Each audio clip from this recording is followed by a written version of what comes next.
Alright guys, welcome back to VALORANT News. The third Cloud9 roster change of the month was made official last night. neT joins the roster in pretty controversial fashion. Is this finally the change to take Cloud9 back to where they need to be? Or are there seriously still questions about whether this roster has any idea what they are doing? Very much interested in your thoughts in the comment section below. Hit the like button if you enjoy. Subscribe if you're new as always, I would greatly appreciate it. Plenty of VALORANT related stuff to get into today. Starting here, I thought this was great news, of course. We saw that Weeded over the last couple of months was going through a very difficult personal time. I think he was diagnosed with a very rare form of cancer, and he went through chemotherapy, and there was obviously massive optimism in the community that he would get through it and be back to being able to compete again at a good level. He was actually still playing even while he was going through this, and I think going through some of the rounds of chemo, it then got a bit too much for him to play and handle all the out-of-game stuff at the same time. And as of, well, a couple of days ago now, we tweeted this out cancer-free. So phenomenal news, I think, for everyone in the scene. And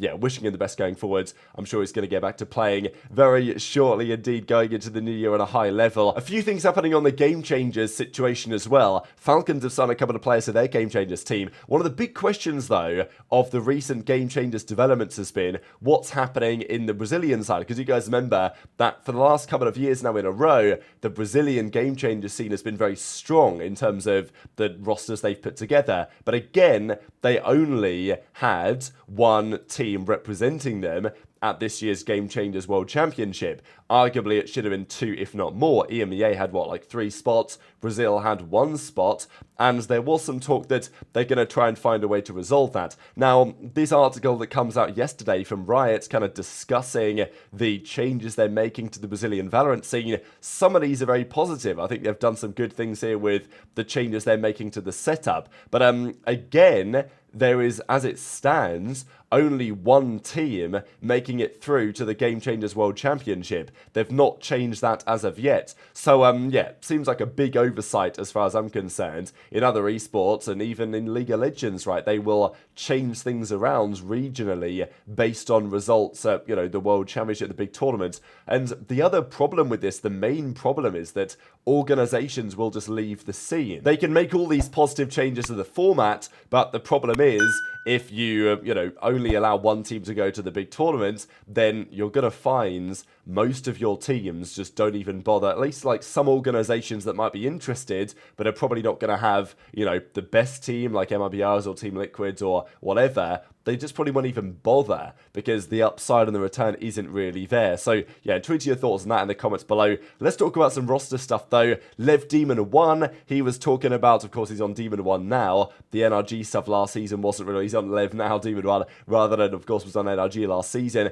And as he says, 2024 was a waste, I don't even care anymore. Like reuniting with Com, which obviously is a nice transition really with him to that Lev team instead of Aspas going forwards. This also was noted. This is your kickoff draw in the Chinese region for the start of 2025. We know that it's roughly early, middle January when all the kickoff tournaments around the world get underway. Only the top 2 teams from all of those tournaments qualify for Masters Bangkok, of course, and this is the bracket in, well, in China. So BLG, FPX, Trace Esports, EDG, Edwards, they are the teams with the buys, and all the other teams will battle it out earlier than that. Of course, you're expecting Edwards, the world champions, to qualify for Masters Bangkok, and of course, in region, they tend to do a very solid job. Of course, they've been a bit more inconsistently on an international level, but yeah, who else is going to qualify, if they even qualify at all, because it's not guaranteed, even though they, you know, are still your reigning world champions. This I thought was pretty funny as well. Looking at the Chinese teams, Edwards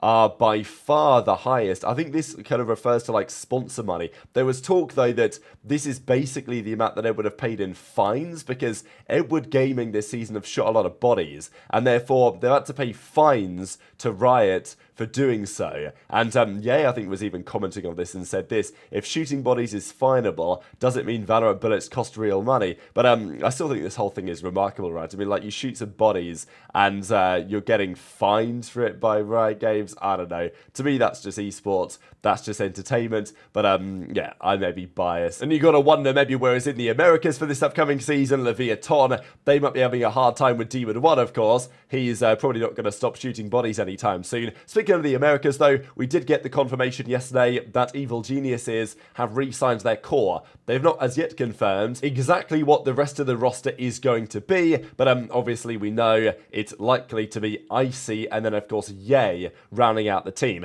But yes, EG confirmed yesterday Superman is back on the roster, Nature is back on the roster as their IGL, and then, of course, Derek, who is also not going anywhere. So that's all that EG said yesterday. They confirmed the core is to stay. Derek, Superman, and Nature are all still going to be there. For some reason, EG and Yay, they've not made anything official yet, but of course, thought it was pretty funny that Yay just quote tweets this and says, wow, W announcement, really feeling this one. I think Derek was in the replies as well. So, yeah, I don't know why they're taking their time so much in this. Probably today or tomorrow, whatever, they're going to make the Yay confirmation official. But yeah, we think it's going to be Icy and Yay rounding out that roster. But yesterday, we also saw, in terms of Rostermania stuff, the following from Cloud9. So, right at the start of the month, they dropped Rossi, highly controversially, for Mitch after what had happened in a couple of recent tournaments. Then, a couple of days later, they got rid of Moose, right, from the roster as well, and they needed some sort of a replacement instead. That replacement, it turns out, is going to be neT. Now, I will say, from Cloud9's perspective, of the 3 roster changes they've made this month, this probably is the best roster change you could argue that they have made. But I think it's great news for neT as well to be returning here. I'll share what Tarek had to say in his reaction to this clip, and then we'll talk about the reaction from, potentially the team itself. All right, let's see this.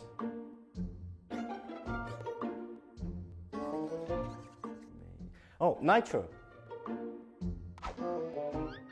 One leaf? How about Shazam? Shazam! Were people saying who were people saying that they were gonna get? They were saying, I feel like, were people saying Shazam? People were saying Inspire a little bit. From the guard. MCE. Inspire. Really? Oh, doesn't Oxy have that photo with Pokemon? TCK. Tem que ser TCK. Pelo amor de Deus, tem que ser o TCK. Ah, these kids, they really need me to spell it out to them.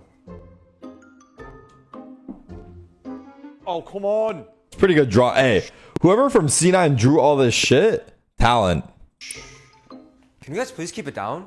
What the fuck is this jersey though? Like, that's looking good, but what the fuck is this jersey? You're too nice? I think it's good. This jersey is not good.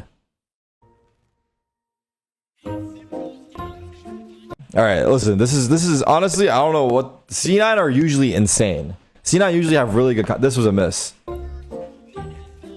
Like, they tried, but this was a miss. I'm not gonna lie. They usually have really good shit, but this was a miss. And like, that's not even neT's fault. But W pickup though. W pickup. No cap. I think this is a good. I think this is certainly a choice they could have made. I think this is a good pickup. Like, I feel like, I don't know for sure, but I feel like neT offers, like, not only in game, but I feel like out of game he would offer a lot of stuff, like in terms of like the direction of the team. So I think it's a good pickup. But what is that jersey, bro? This jersey is not good. So as neT says, join C9, thankful for the opportunity, and I do think this is probably a good move. neT, of course, was on G2, they got rid of him for the roster, they brought in Icy, and sure, did they get better G2 once they got rid of neT? Obviously, he was on the guard, he came up with those guys, they became G2. Honestly, neT has been a solid player, I think, for a couple of years now, and I wouldn't say he was exactly hard done by, because I understand why G2 made the change that they did, and it seemed to help them to some degree. They probably just needed some sort of a change, not like, neT was necessarily terrible, but they just needed to change something, I'd imagine. That, of course, is what they went on to do, and it worked out for them. But neT is still a talented player, and this, of course, Cloud9's recent results. They went to the Red Bull Homegrounds, they made the grand finals, they lost to T1, Rossi went off, but of course they lost. They've got rid of Rossi, they've brought in Mitch, they've got rid of Moose, they've now brought in neT as well. So it's Mitch, Zeppa, Vic, neT, and Oxy. It's, look, is this team going to be any better than when Rossi was in charge, IGLing with Moose over there? Maybe not, maybe, it's possible. Mitch is a good in-game leader, neT's a solid player. I don't hate what they've done here, I just still think it's probably going to be quite mid. And it's not like on paper, neT's been absolutely frying. Of course, he was on G2, then he stepped into M80 towards the end of the season, and as you guys can tell, they very nearly qualified again through Ascension, but of course they didn't. They went down to 2-game esports in the ends, and you know, neT had a solid series, but it wasn't good enough, as you guys will remember. So neT, it's cool to see him back into the league. I think he's a good player, and I think in some level he was hard done by the guard G2 situation, and I think of all the options, he was probably definitely up there in terms of one of the right men to get. Intrigued to your thoughts on how good that roster is going to be in the comments section below. Hit the like button if you enjoyed, subscribe if you're new, take care, and I'll see you next time.